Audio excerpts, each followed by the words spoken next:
Hey, how are you doing? I'm back with another video. So, if you're new to my channel, my name is Rickita. Make sure you subscribe to my channel, leave a comment, make sure you like it. Let me know if you have any questions. I'm always here. Leave a comment and I'll respond to you as soon as possible. But in this video, I want to show you guys tax foreclosures in Milwaukee. Now, I'm only talking about Milwaukee because that's technically where I'm at right now. But they have this everywhere. Just look up tax foreclosures in your city, or state, or county. So look them up, and this is a good option too if you want to make sure you get a great discount on your house. Now, with these different homes, I bought my first home, and when I bought homes ever since then, I always make sure I pay cash with them. So when I say pay cash with them, I didn't go and get a conventional loan. I didn't go, do an FHA loan where I have to put like a certain amount down on it. I just did the cash option, and I want you guys to think about this option too with the current state of the market in terms of what if you buy a house now for $300,000 and then it dropped to $200,000 because everything goes crazy. Because don't forget, we took all this money, we took trillions of dollars out of nowhere to pay everybody for all these different things because of Corona. So this is what I want you guys to do. I want you to look into tax foreclosures, and that's what we're going to do now. So in the city of Milwaukee, they got two things. You can do the current listing or the extended listing. Let me move my big head over here. But you have the current listing and extended listing. Now, when it comes down to the current listing, those are new homes that's on the market. They'll have bids for them. So like when my first house, they wanted $13,000 for it. I actually paid $8,000. It's a 3-bedroom, 1.5 bath condo. I'm actually still in it now, but I paid $8,000, but they wanted $13,000, and I actually got it from the extended listing. But for the current listing, that's when you can actually bid on it before everybody else. Investors not able to get the properties. It have to be first-time home buyers to actually get the property.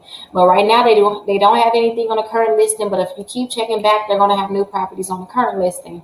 But when you buy these properties, they want you to have the cash to fix it up and to actually buy it. So when I say fix it up and buy it, you can still get a loan for these different properties too, but it's gonna be hard to get a loan for some of these properties because of I can't say necessarily the value, but I can say like the value in terms too of what you may have to fix up. But let's go ahead and look at the extended listing and see like the different properties that they may have. Now, if we go down, we'll be able to see. Now, a lot of these properties too, they may not be in the best neighborhood, but they're good for investments.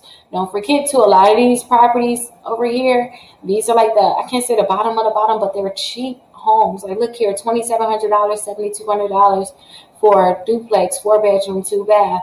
But keep this in mind too, some of these are not in the best neighborhoods, especially if you're not in Milwaukee and you're looking in like, oh my gosh, this is amazing.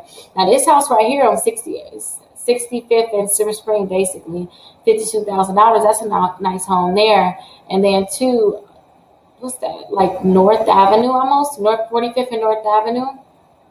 I still think that's count. I wouldn't pay $44,000 for that, but I think that's like quite a bit. But these are the different homes that you can choose from. Now, when it comes down to the first list, they'll have a lot of condos on there for sale. Now, if you're like a single mom, I really suggest that you get a condo. And the reason why I suggest you get a condo is because a lot of things are already taken care of with when it comes down to the association in terms of getting your grass cut, any shoveling if your snow, all these different things will be taken care of. So especially if you like by yourself, you don't have time to cut the grass or shovel snow, you may want to look into getting a condo. But if you want to get one of these different homes and you like, oh my gosh, I want to get this home. So let's look at this. Let's look at this house right here. They have a scope of work to tell you how much they think it's going to cost to fix the home too. Don't forget, a lot of these homes too, they're going to need a lot of work. So you may see scope of work like $20,000, $30,000. But don't be alarmed too, because let's go through it and you will be able to see like sometimes like this one right here that says it's going to cost $18,000 to fix up. Well, $19,000, almost $20,000 to fix up. What is that? $42 off to fix up, and $52,000, and it's occupied right now. I mean, somebody's staying in it. So property is being sold to first-time homeowners and investors too. So let's see. It's a 3-bedroom, 1-bath. It's only 1 story. 972 square feet. Let's go back and look at the scope of work for this property. Oh, wrong button again, you guys. Okay, so they said that you got to repair the roof and do some framing that's needed on the 2nd bedroom. You got to seal the chimney. You got to do some smoke detectors and carbon monoxide detectors. Don't get to, you can get smoke detectors so cheap from the place. It's only going to cost you $120. But go and look, go to like Home Depot and go to Menards. And when I go there, you guys, I'm going to show you like the different things.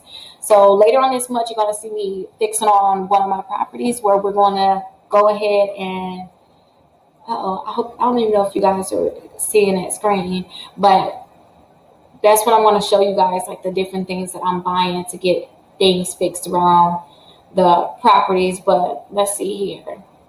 They're saying that you have to patch and replace some damaged sidings. It could cost like $850. Let's see here. You got to replace the storm door for $265. You got to service the furnace for about $150. And don't forget, these are estimates too. This is not like the total price of everything. Like, oh yeah, it's going to cost you definitely $150 to service the furnace. That's not necessarily true. Let's see if we see garage there. This is outside. So it looks like they mainly have like outdoor work they got to get done to the house. And the biggest thing with this house, why it costs so much, is they want you to replace the roof, and then make sure that it is watertight, and they want you to replace the gutters and the downspouts, and that's what's going to cost $10,000. That's the biggest expense. But I remember I had half of my roof replaced for only $1,500. So what if they replaced the whole thing for $3,000 and they tell you $3,000? That's not necessarily true. It depends on who's doing the work for you, and then too, how much you're paying for it. So keep that in mind when you look at these different homes. Now, let me show you something too, because I want you to keep this in mind. Some of these properties need too much work. So let me show you what I mean by too much work. So in this property, they say it's going to cost $82,000 to get it fixed up. $82,000 to get it fixed up. That's a lot of money. So make sure you look at these different properties and see how much they're going to charge you to fix these different properties. Because if it's going to cost a lot of money, you may want to just back off of it and not fix that property. So this one right here, they're saying it's going to cost a total of $66,000 to fix it up. And honestly, let me tell you the truth too. If you get a crew, or if you know people around you and know how to fix on properties, a lot of this stuff is not going to cost as much.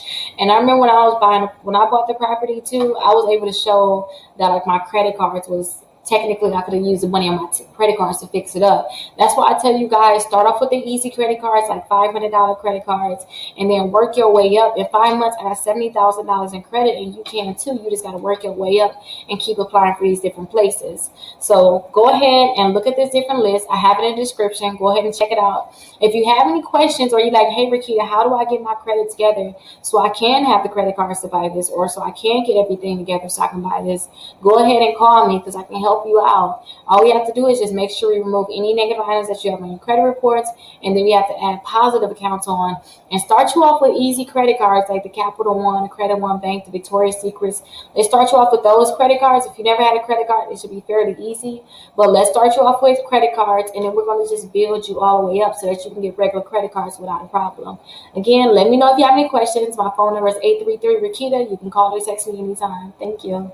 Make a video about, please let me know. I also have 2 playlists here for you too. So I have a video that I think that you may be interested in, so go ahead and check that video out. And then I also have another video of different videos. Actually, I have another playlist of different videos that I think you may find very interesting, so please go ahead and check that out. And don't forget, please subscribe to my YouTube channel.